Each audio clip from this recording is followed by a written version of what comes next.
Ladakh Mansuri welfare association की जानिब से जश्न यौम आज़ादी की तकरीब का लद्दाख मंसूरी वेलफेयर एसोसिएशन के दफ्तर फूलबाग जहानुमा में इनेकाद हुआ। तकरीब के मोहम्मद अनवर साहब मेहमान खुसूसी थे।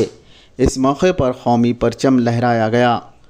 जश्न आज़ादी की तकरीब में अहमद हुसैन, शेख आबिद, नसीर अहमद, शेख मूसा, मोहम्मद हफीज़, शेख अयूब, शेख यूसुफ, मोहम्मद अजीम, अब्दुल जमाल, ग़ुलाम अकबर, ग़ुलाम असगर, इब्राहिम जाहिद, मोहम्मद असलम, मोहम्मद चांद और मोहम्मद नईम ने शिरकत की।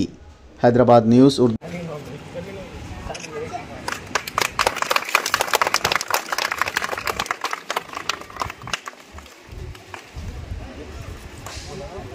जन गण मन अधिनायक जय हे भारत भाग्य विधाता।